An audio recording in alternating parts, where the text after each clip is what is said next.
program is about firefighter Blair. Like many of these guys, he's attended countless accidents and hauled people from wreckages. He never imagined he'd be the one fighting for his life. He was out riding his motorbike one day when a car took him out, ripping his leg off. And losing his career in the process.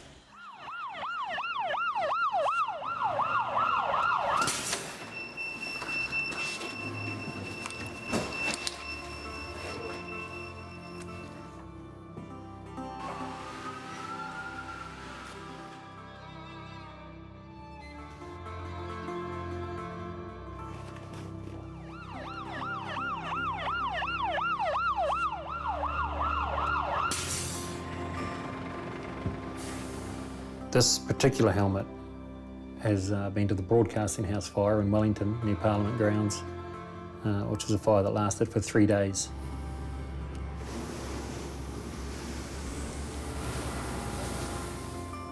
I've been to many road deaths in this helmet. It's been to happy moments, it's been to sad moments. The yellow helmet of the New Zealand Fire Service is a badge of honour that ideally would like one day to put back on. It's one of the reasons why I still hold on to it, one of the reasons why I cherish it so much. Blair's done this 1,000 times, rushing to an emergency, saving lives, being the hero. He never imagined that he'd be the one who needed rescuing. I remember the crash vividly and everything to do with the crash, the noise, the smell. It was a typically beautiful Wellington day. The sun was shining, the sky was nice and clear. I was riding my motorbike.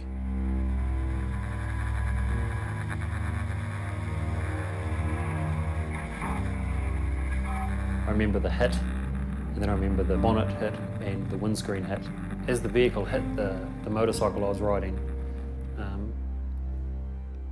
it was a head-on, so the motorcycle then turned to the right, which in turn turned me to the right, and because the car that was driving had no front bumper, when I hit the vehicle, it tore off the right leg just below the kneecap. I remember tumbling twice. I saw the car twice as I turned over and over, and then I hit the ground on my back.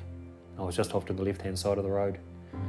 I remember sitting there, or lying on my back going, whew, what was that?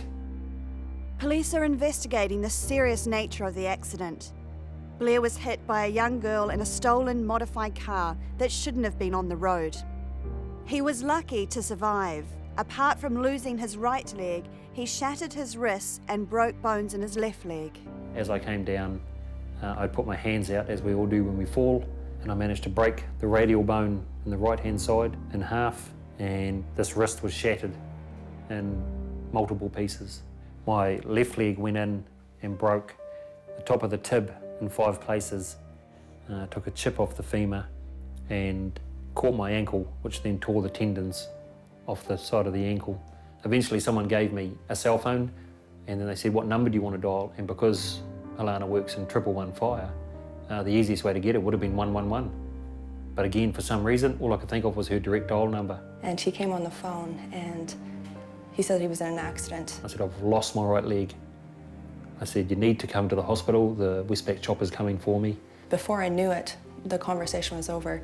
My bosses had logged me off a computer and said, let's go. I said, I'm sorry, but I won't be able to dance with you at our wedding. And then I hung up. So at that stage, I wasn't too sure if he was going to be an amputee or if he was going to have the use of his leg, after all. And I also thought about his work and how devastated he'll be. Before the accident, I certainly could assist and help and maybe help people's lives, save people. So to not be able to help people, and it's demoralising. The needing, the yearning to want to help people is just hard. This wasn't how the newly engaged couple had imagined their lives together. They were married a mere 12 weeks after the accident. You're a good girl. Blair could have lost his life, so they cherished their time together. Well, it's nice, isn't it? That was going to be more of a yuck day. It's not too bad, but I mean, at least we get more time to do these things now instead of being the, you know, you coming home from work, me going to work, and you're seeing each other very briefly. Well, there wouldn't be days when we wouldn't see each other for 24 hours. Ugh, yeah. They were either good days or bad days. But no, so I mean, I guess You know, the one good thing about me not doing shift work at the moment is that we can spend more time together, so. The main aspect of our life together is the same. It's just that things have to be different. You know, Alana holds the dogs and I wheel behind her, because if they take off, I'll be down the road the fastest wheelchair in town. I would have accepted it if Alana had decided to not stay around and leave and go back to Canada. She had every right to if she wanted to. I certainly didn't hold her to any obligation, but there was no doubt in her mind at all that she was going to stay and she was going to support this through the rest of our life together. It was always going to be a harder life, or a more difficult life than it should be at this point of our lives together. But she's 100%. She's just always going to be there, and she told me so. And she, you know, when I said you could easily go back home, you know, without anything holding your hair, and she almost hit me, you know, with the, you know, how dare you even say such a thing? So, yeah. They're making plans to visit Alana's family in Canada, where they'll have a second wedding reception. This time, Blair wants to stand for his bride. So we'll just have to figure out a couple of things. Again, it will depend how mobile I am. If I'm up on crutches, if I've got a cane, if I'm... I mean, Tim's house, I think, will have a lot of steps. It does. Well, every house we go to is going to have a lot of stairs. Well, you're going to have to muscle up so you can carry me. You're going to have to lose some weight. Lose another leg. Life is very different now. The crash stole his career and forced Blair to change how he sees himself. I was a professional firefighter, 14 years at that time. It's my 15th year now. And I was looking at making it a career up to at least the age 65. The image of a firefighter is the big, strong man walking out of the burning house carrying the baby that he saved. And a lot of New Zealand males would like to identify with that. And I think we always want to be the hero. Everybody always wants to be the hero. And, you know, if you can get your picture in the paper, carrying that baby out of the burning house is, yeah. I mean, there's nothing stronger. You know, you've got the mana of the Kiwi bloke. I think as a New Zealand male, not being able to be the big, strong man and look after your partner and your wife and do everything you used to do is demoralising to a point, but you've got to realise that you've been in an accident, you're down at the moment, but everything will come back slowly. Whether or not it comes back 100%, whether or not it comes back 80%, you will be strong again. And one of my vows to Alana was that my arms will once again be strong and will support you again. The funniest thing about losing a limb is that it always reminds you that it's there or that it used to be there. So at different times, just by moving the femur inside my right leg, I can feel my leg swinging. I can always feel my foot at the end of the leg swinging. Whenever I move and do some things, I jerk a little bit because I believe that my right leg's going to be hit by something. So it's always reminds me that it's there, and it's a very odd thing when you can push certain areas on your stump and you can feel your foot tingle, or you can feel part of your calf move, or you can feel your little toe just by pressing where the old nerves now are.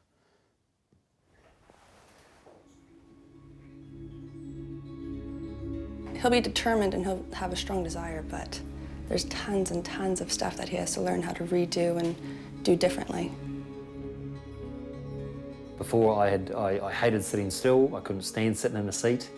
I always had to be doing something. If I was sitting down, then I'd be doing something at the same time, concurrent activity at all times, trying to do everything else, trying to do this, you know. I just fidgety, you know. Alana always said that you've got to make more time for us to do things together, and that. I'm like, yeah, no problem, yeah. But now, so my biggest thing was patience, waiting, and I think I learned that in the 42 days that I spent in hospital for the first time. The accident happened a couple of kilometres from home. Every day he drives past the spot. But today, for the first time, Blair feels ready to confront the memory of the crash.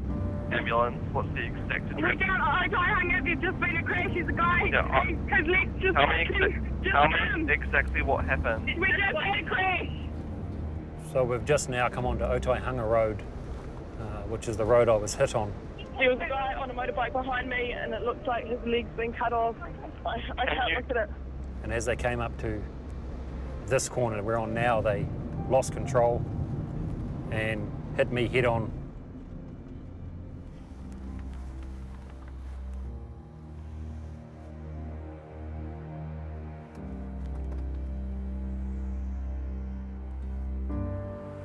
this is the first time I've actually stopped and physically gotten out and sat where I was hit. And I just was coming down the corner. The guy's leg has come off. You guys need to get here as quick as you can. It's more of a dead, empty feeling that it's just another part of the road, yet another statistic. Easily could have been fatality, but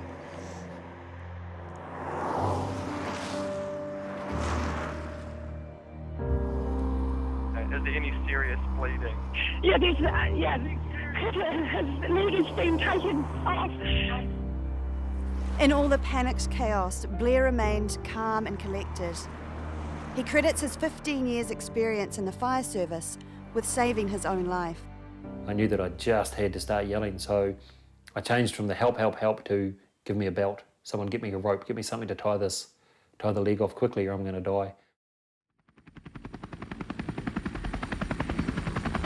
I remember going in the back of the Westpac chopper. I remember seeing the fuselage of the chopper on the inside and then out.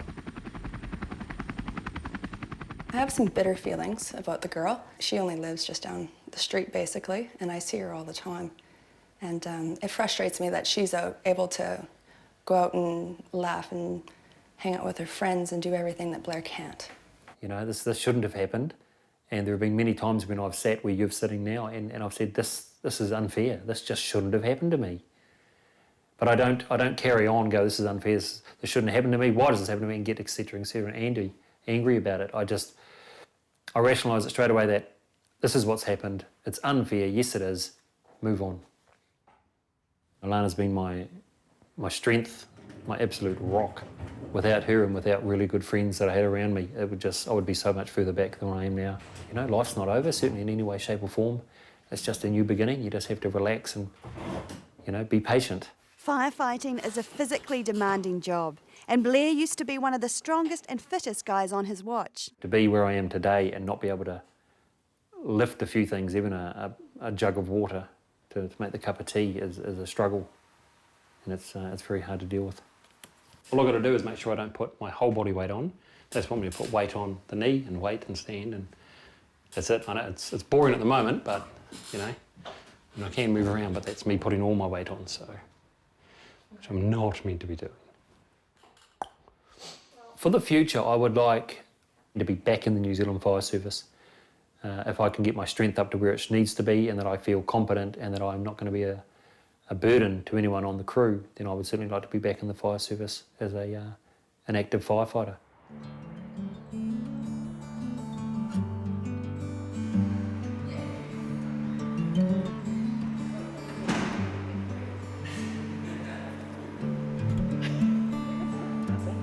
Okay, well then, so it's flesh against the step. Lovely. Okay, bench knee right up. And make it flat against the step. Right down. Excellent. That looks good. Work hard. Work hard.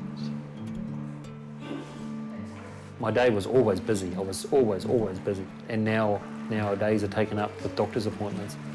And some days it can be mind-numbing. And probably once you start.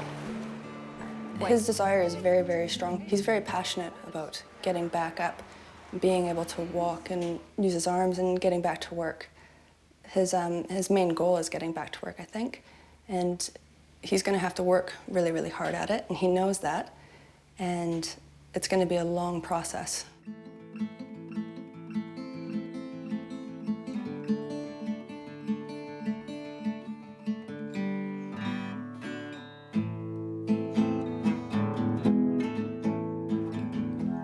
That's it.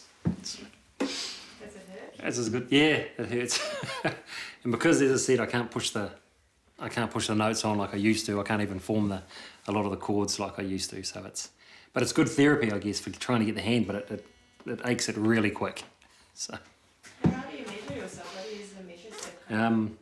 Lying in hospital, I couldn't bend or even twist my wrist. So when I first got home in February, I didn't even look at the guitar for a while, and then a couple of months later, I tried it and I could just barely form a note, and then I could barely hold the fretboard, could barely do anything.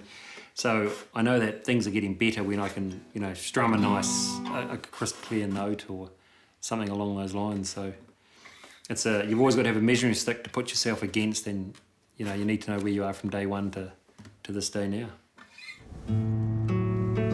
Months later, we revisit Blair. So what did your head therapist say? He said he's gone about as far as he can go with what I've got, so he's discharged me now, so I don't need to go see him anymore, which is good. However, if my right arm needs the bone graft in it, then I'll have to go back and see him again. Oh, okay. Blair's much stronger now, with the bones in his wrists almost healed. He needs that strength to support himself when he learns to walk. Getting his limb is a lengthy process. He's already made several trips for fittings and plaster moulds of his stump. Over time, his stump will reduce in size and he'll need to come back for more fittings. As Blair gets better at walking with his prosthetic leg, there'll be a wider variety of limb technology available to him. Today is the diagnostic fitting, a clear adjustable mould used to make the final prosthetic. This is a diagnostic socket, so we can heat this one up and push it out where necessary to gain a more comfortable fit. And being clear, we can see through and just see where the pressure is and where it's not. Getting to this point has been a frustratingly slow process. So we just pull that on first, nice and firm. But the camera's not on that side. We've got a view. Okay,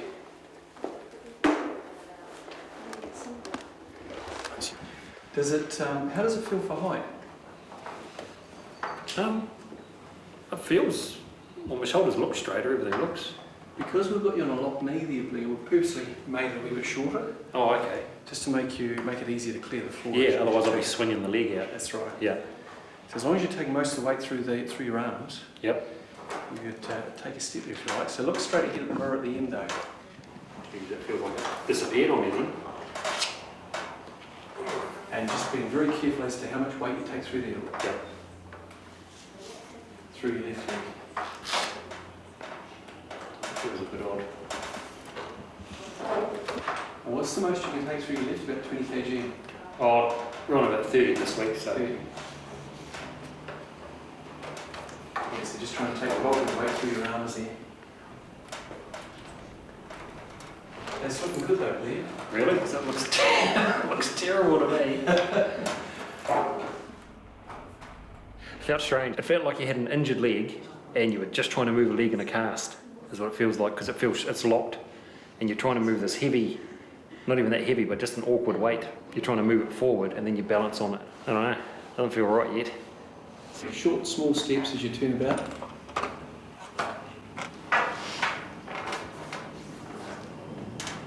I can feel when I go too far, when I push it, and I walk too far, because it's quite hard to catch up. It does take some time, but you'll start to feel that, you'll realise where the foot is just by the sensations through your stump. Now I'm just going to turn that knee out a little bit further. Okay, Blair, try that. Although the mould is an exact copy, it still needs to be adjusted to distribute Blair's weight correctly.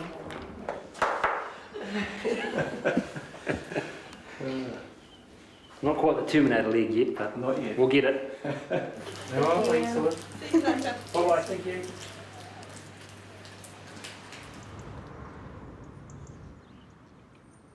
Nine months after the crash, and Blair now has a more advanced and flexible prosthetic.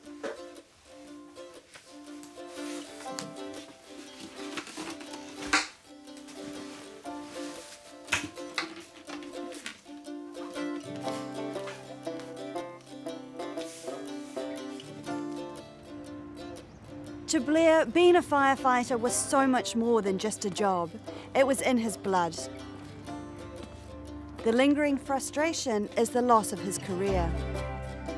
It's a strange feeling watching the truck go out, knowing that I'm not going to be on it at the moment.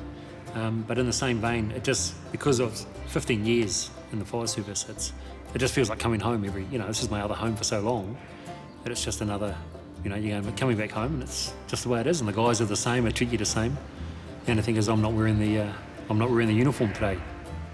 Some of the things in the fire service that we do, I think I'd be able to do exactly the same, or I could change the way that I do it and I'd still get the same outcome. But then some things I literally would not be able to do. It's things like that that make me think for the future and think, you know, maybe there's time to start thinking about something else. What if everybody stands up and runs out? Or not runs out, but goes out? Oh, no. No way. No. That way he's stuck to your, he's left here by himself. What? And they can put that on the camera. Two impellers, a producer, it is not me. All right. It was just an idea. No worries. You can cut that out. There's things said in the fire station that can only be for the guys in and around the fire station. So it's always nice to come visit and get picked on again and, you know, that sort of thing. So Blair wanted to get back on a truck, but he's had to reassess that ambition.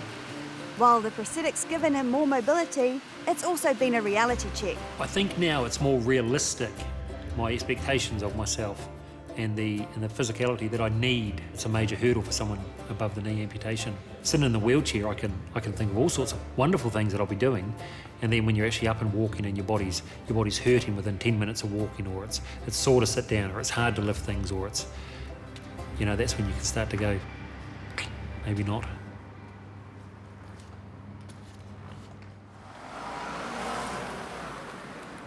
I don't like going out where there's a lot of people. Too many people makes it hard to walk around.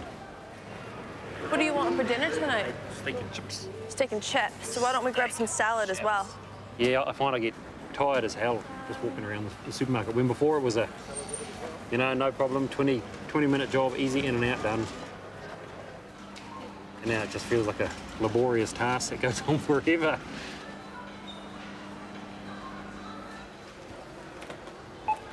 My left foot is very sore from standing.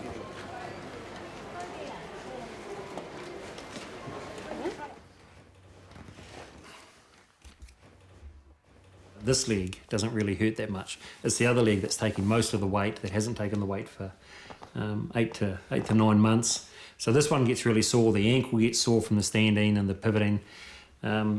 But today, just because I've been up in this leg for so long, my thigh is beginning to hurt. So I guess my front quads are beginning to hurt from the constant swinging. So I'm going to take it off now. It's a suction socket. So it's held on with a vacuum. You've got a nice release button here, which pretty much all you do is push it in. Air rushes in. It pops off. And then what we're left with is what's known as an Isoros silicone liner. It has a really thick neoprene end there, so it's a really thick pad. So you can bump it and hit it, and it doesn't actually hurt the end of the stump at all. Then you've got the sealing line, which is just that one. So all the leg's held on basically from that bit lower. There's nothing up there holding it down. So when you push it in, all the air comes out there, and it's held on by this lower part.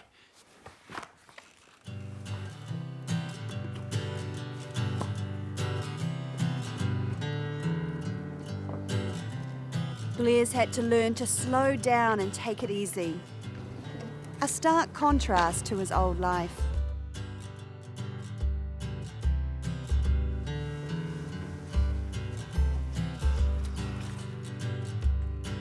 A lot of things has changed, especially things around the house. I mean, well, anything that comes out as a pair, I know is not mine.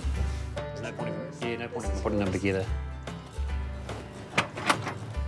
If Alana's at work and I want to get the fire going, or it's a particularly cold day or something, and we haven't got the firewood pre-ready, I basically have to sit and wait, you know, and wait until Alana comes home or till someone can come and help me. And from someone who's done a lot of things on his own, and likes to get things done and have, you know, the house nice and warm or things like that, it's one of the biggest annoyances. You know, everything looks good, but a lot of things still don't function like they used to. Walking without crutches for the first time was a big moment. There's been lots of big moments like that, really rewarding moments, where he's able to do what he wanted to do. He's pretty strong-willed. It doesn't take a lot for him, but once he actually achieves what he wants, it turns his life around. I've noticed you're a little further to the right these days, not hitting the curb. Yeah, I don't gutter crawl as much as I used to. But yeah, I had to get over the fact that I didn't see every oncoming car as a missile. or a lethal weapon, so much better these days. Otherwise we would have hit her. A year on from the crash, and the driver of the car that hit him has yet to be prosecuted. Blair would like some closure. To get it done would be overdone nice and quick with a good outcome for me, would be certainly a good start. I try not to think about the court case, the person who hit me, in a negative way, as such as it's just going to slow down any healing, and there's no point being bitter and angry over it. It won't help me physically get any better, but at least it'll just be one more, as I said, one more tick of the box. There's an old life that I'm leaving behind and a new life in front of me, so it would be almost the final chapter.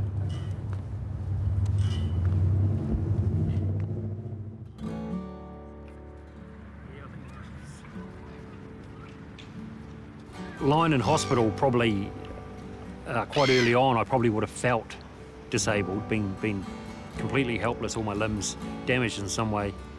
But now we're looking 10 months on, and time heals most wounds, mental and physical. And I don't see myself as disabled. I just feel me, Blair Marriott. And last month, in Canada, Blair stood on his new leg next to his bride, honouring his vows.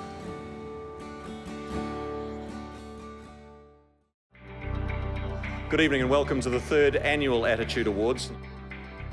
It's the biggest night of our year, the Attitude Awards. Next week, we profile the 21 finalists. Throughout my life, I think I've always had to prove myself that I can do exactly what the next person can. I wanted to win in Beijing so badly for other people to accept me as an athlete.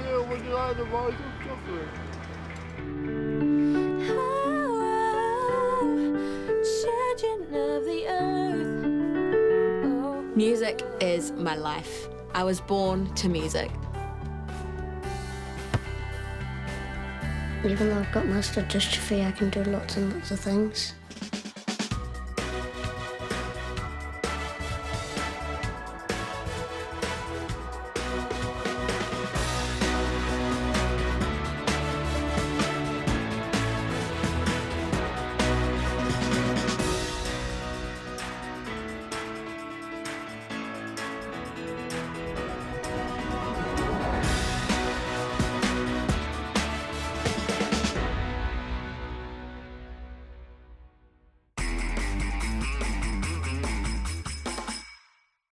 Attitude was made with funding from New Zealand On Air.